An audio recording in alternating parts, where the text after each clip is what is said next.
रूस और फ्रांस जो ना कर सके वो कर दिखाया जिगरी यार इजराइल ने। भारत की झोली में गिरा सबसे घातक ब्रह्मास्त्र। सुखोई के पंखों पर सवार होगी अब मौत। 2000 किलोमीटर दूर बैठे दुश्मन के बंकरों में मचेगा कोहराम। आसमान से गिरेगा आग का गोला। ना रडार पकड़ पाएगा ना मिसाइल डिफेंस सिस्टम। चीन की दीवार भी हो जाएगी बेकार। पीएम मोदी के इजराइल पहुंचने से पहले ही हो गया महाखेल। तेल अवीव ने खोल दिए अपने सबसे खुफिया तहखाने। दुनिया की सुपर पावर्स अभी अपने फाइलों में उलझी ही थीं कि नई दिल्ली और तेल अवीव के बीच एक ऐसा गुप्त समझौता हो गया जिसने पूरे एशिया का शक्ति संतुलन हिला कर रख दिया है। सोचा ना था कि जिस तकनीक को देने में रूस जैसा पुराना दोस्त भी हिचकिचा रहा था और फ्रांस जैसा रणनीतिक साथी भी शर्तें लगा रहा था, वो तकनीक, वो गेम चेंजर हथियार इजराइल ने बिना किसी शोर शराबे के भारत के सामने प्लेट में सजा कर रख दिया है। ये खबर महज एक रक्षा सौदा नहीं है, बल्कि भारतीय वायुसेना के इतिहास का सबसे बड़ा यू टर्न है। सुखोई 30 MKI, जिसे हम अब तक आसमान का बाहुबली मानते थे, अब उसे एक ऐसे अवतार में बदला जा रहा है जिसकी कल्पना भी चीन के रणनीतिकारों ने नहीं की होगी। ये एक ऐसी ताकत है जो आवाज से कई गुना तेज भागती है, जो वायुमंडल के बाहर जाकर वापस आती है और जिसका निशाना इतना सटीक है कि दुश्मन की खिड़की से घुसकर तबाही मचा सकती है। आखिर क्या है वो गोल्डन ऑम्फर जिसने पेंटागन से लेकर बीजिंग तक खलबली मचा दी है? क्या ये भारत का अपना किंजल है? और पीएम मोदी के दौरे से ठीक पहले इस खबर के बाहर आने के क्या मायने हैं? हम आपको बताएंगे इस धमाकेदार खबर की पूरी कहानी। तो बने रहिएगा वीडियो पर और इस संबंध में आपके जो भी विचार हों कमेंट में लिखकर जरूर बताइएगा। पाकिस्तान के परमाणु ठिकानों पर अब सीधा निशाना। बिना बॉर्डर पार किए दिल्ली से ही तबाह होगा दुश्मन का गुरूर। अमेरिका देखता रह गया मुंह। भारत ने चुपचाप हासिल कर ली वो तकनीक जिसके लिए तरस रही थी पूरी दुनिया। तो दोस्तों, चलिए अब उस राज से पर्दा उठाते हैं जिसने पड़ोसी मुल्कों की धड़कनें बढ़ा दी हैं। जिस हथियार की गूंज आज पूरी दुनिया सुन रही है, उसका कोड नेम है गोल्डन होराइजन। जी हां, बिल्कुल सही सुना आपने। इजराइल ने भारत को अपनी सबसे एडवांस्ड, सबसे घातक air launched ballistic missile offer कर दी है। अब आप पूछेंगे कि इसमें नया क्या है? मिसाइलें तो हमारे पास पहले से भी हैं। तो जनाब, फर्क समझिए।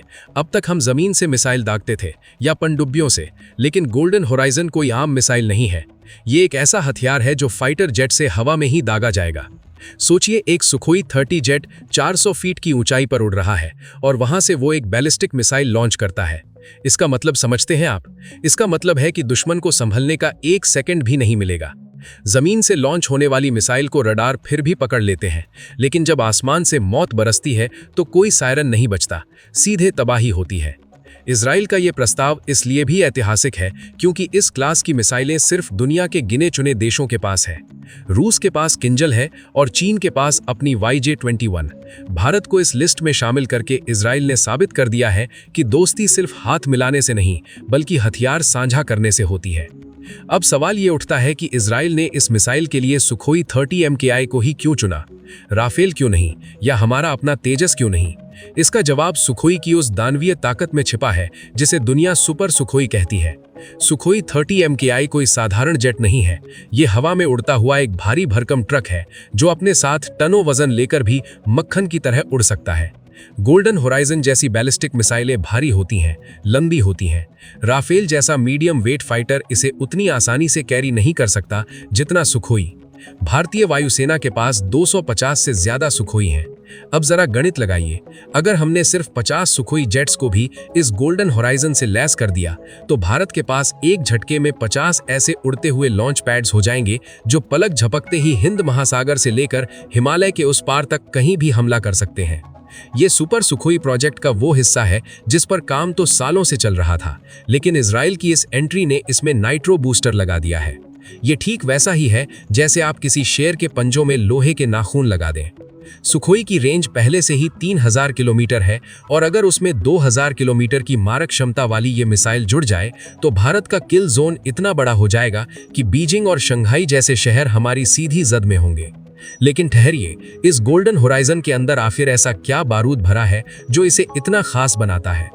तकनीकी भाषा को सरल करें तो ये असल में इजराइल की स्पैरो सीरीज की मिसाइलों का ही एक एडवांस वर्जन माना जा रहा है। इजराइल ने मूल रूप से इन्हें टारगेट मिसाइल के तौर पर बनाया था, यानी वो नकली मिसाइलें जो अभ्यास के दौरान छोड़ी जाती हैं ताकि उनका एरो डिफेंस सिस्टम उन्हें मार गिराने की प्रैक्टिस कर सके। लेकिन इजराइल ने देखा कि ये नकली मिसाइलें तो असली मिसाइलों से भी ज्यादा खतरनाक हैं। ये हाइपरसोनिक स्पीड से उड़ती हैं, यानी आवाज की रफ्तार से 5 गुना से भी ज्यादा तेज। जब ये मिसाइल सुखोई से लॉन्च होती है तो ये पहले अंतरिक्ष की तरफ ऊपर जाती है, एक ऊंचा आर्क बनाती है और फिर गुरुत्वाकर्षण की ताकत का इस्तेमाल करते हुए उल्कापिंड की रफ्तार से नीचे अपने लक्ष्य पर गिरती है। इसकी स्पीड इतनी ज्यादा होती है कि दुश्मन का एयर डिफेंस सिस्टम जब तक इसे रडार पर देखेगा तब तक बूम, खेल खत्म हो चुका होगा। इसे इंटरसेप्ट करना लगभग नामुमकिन है। चीन ने जो S-400 सिस्टम अपनी सीमा पर लगा रखे हैं या पाकिस्तान ने जो चीन से HQ-9 खरीदे हैं, वो सब इस मिसाइल के सामने खिलौने साबित होंगे, क्योंकि ये मिसाइल सीधी रेखा में नहीं चलती। ये हवा में अपना रास्ता बदल सकती है, चकमा दे सकती है और ठीक वहीं गिरती है जहां इसे गिरने का हुक्म दिया गया हो। अब जरा कूटनीति के पन्नों को पलटते हैं। भारत पिछले कई सालों से हवा से लॉन्च होने वाली बैलिस्टिक मिसाइल की तलाश में था। हमारी नजरें रूस की किंजल मिसाइल पर भी थीं, जिसने यूक्रेन युद्ध में अपनी ताकत का लोहा मनवाया है। लेकिन रूस, जो हमारा पारंपरिक साथी है, वो भी अपनी सबसे अत्याधुनिक तकनीक देने में कतरा रहा था। उधर फ्रांस, जिसे हमने राफेल खरीदे, उनके पास भी इस टक्कर की कोई बैलिस्टिक मिसाइल ऑफर करने के लिए नहीं थी जो सुखोई पर फिट हो सके। भारत एक तरह से चौराहे पर खड़ा था। हमें चीन की काट चाहिए थी, और वो भी जल्दी। ऐसे वक्त में जब पश्चिमी देश मानवाधिकारों का पाठ पढ़ाने में व्यस्त थे, इजराइल ने बिना किसी शर्त, बिना किसी नखरे के ये ऑफर भारत के सामने रख दिया। ये बताता है कि पीएम मोदी की विदेश नीति कितनी सटीक बैठी है। इजराइल जानता है कि एशिया में अगर चीन के बढ़ते प्रभाव को कोई रोक सकता है तो वो सिर्फ भारत है। गोल्डन होराइजन का मिलना सिर्फ एक हथियार का मिलना नहीं है, ये एक रणनीतिक संदेश है। ये संदेश है कि भारत के पास अब विकल्पों की कमी नहीं है। अगर मॉस्को या पेरिस आनाकानी करेंगे तो तेल अवीव हमारे लिए अपने दरवाजे खोल देगा। ये 2025 का भारत है जो अब किसी एक देश पर निर्भर नहीं रहता, बल्कि जो सबसे बेस्ट होता है उसे अपनी शर्तों पर हासिल करता है। एक और दिलचस्प पहलू है जिसे नजरअंदाज नहीं किया जा सकता। रक्षा जानकारों का मानना है कि गोल्डन होराइजन का कनेक्शन इजराइल की एक और घातक मिसाइल रक्स से भी हो सकता है। रक्स को क्रिस्टल मेज का बड़ा भाई कहा जाता है। इसकी खासियत है पिन पॉइंट एक्यूरेसी। याद है बालाकोट एयर स्ट्राइक, जब हमारे विराज विमानों ने स्पाइस 2000 बम गिराए थे? ये मिसाइल उससे भी कई गुना आगे की चीज है। ये जीपीएस जैमिंग वाले माहौल में भी काम कर सकती है। मान लीजिए दुश्मन ने इलेक्ट्रॉनिक वॉरफेयर का इस्तेमाल करके सारे जीपीएस सिग्नल जैम कर दिए हैं, तब भी ये मिसाइल अपनी आंखों से टारगेट को देख सकती है और उसे तबाह कर सकती है। इसका मतलब है कि अब हमें दुश्मन की सीमा में घुसने की जरूरत नहीं है। बालाकोट जैसे मिशन को अंजाम देने के लिए अब हमें लाइन ऑफ कंट्रोल पार करने का जोखिम उठाना नहीं पड़ेगा। हम अपनी सीमा के अंदर सुरक्षित रहते हुए सुखोई से बटन दबाएंगे और पाकिस्तान के किसी भी आतंकी कैंप या हथियार डिपो का नामो निशान मिट जाएगा। ये स्टैंड ऑफ क्षमता ही आधुनिक युद्ध की सबसे बड़ी कुंजी है और इजराइल ने ये चाबी भारत के हाथों में सौंप दी है। अब जरा बीजिंग की तरफ नजर डालते हैं। चीन को हमेशा से अपनी भौगोलिक गहराई का घमंड रहा है। उसे लगता था कि भारत की मिसाइलें तिब्बत तक तो आ सकती हैं, लेकिन चीन के पूर्वी तट तक पहुंचना उनके लिए मुश्किल है। लेकिन गोल्डन होराइजन ने इस पूरे समीकरण को बदल दिया है। सुखोई 30 की अपनी रेंज प्लस बीच हवा में रिफ्यूलिंग की क्षमता और उसके ऊपर 2000 किलोमीटर की ये मिसाइल, ये कॉम्बिनेशन सुखोई को एक तरह का मिनी बॉम्बर बना देता है। अब भारत का सुखोई अगर असम या बंगाल की खाड़ी के ऊपर उड़ान भरता है तो चीन के अंदरूनी हिस्से, उसके औद्योगिक हब और उसके वो सीक्रेट एयरबेस जो उसने हमारी पहुंच से दूर बनाए थे, सब के सब निशाने पर आ गए हैं। चीन ने सोचा था कि वो अपनी हाइपरसोनिक मिसाइलों से भारत को डराएगा, लेकिन भारत ने जैसे को तैसा वाली रणनीति अपना ली है। अब डर का माहौल सीमा के उस पार भी होगा।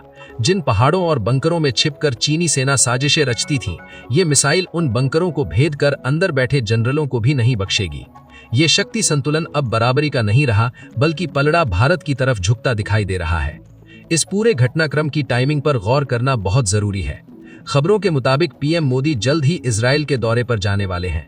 कूटनीति में कहा जाता है कि जब दो बड़े नेता मिलते हैं तो उससे पहले ही शेरपा अधिकारी सारा काम निपटा लेते हैं। नेताओं का मिलना तो बस उस समझौते पर मोहर लगाना होता है। ये खबर ऐसे समय में बाहर आना कोई इत्तेफाक नहीं है। ये एक सुनियोजित लीक या संकेत हो सकता है, दुनिया को ये बताने के लिए कि भारत और इजराइल के बीच रक्षा सहयोग अब खरीदार विक्रेता से आगे बढ़कर सह उत्पादन की तरफ बढ़ रहा है। हो सकता है कि ये मिसाइल सिर्फ खरीदी ना जाए, बल्कि मेक इन इंडिया के तहत भारत में ही बनाई जाए। अगर ऐसा होता है तो सोचिए भारत की मिसाइल टेक्नोलॉजी में कितना बड़ा उछाल आएगा। हम सिर्फ मिसाइल नहीं ले रहे, हम वो सोर्स कोड और टेक्निक हासिल कर रहे हैं जिसे विकसित करने में दशकों लग जाते हैं। इजराइल के साथ ये साझेदारी भारत को आत्मनिर्भरता के रास्ते पर रॉकेट की रफ्तार से आगे ले जाएगी। ये दौरा सिर्फ हाथ मिलाने का नहीं, बल्कि दुश्मनों के हाथ काटने का इंतजाम करने का है।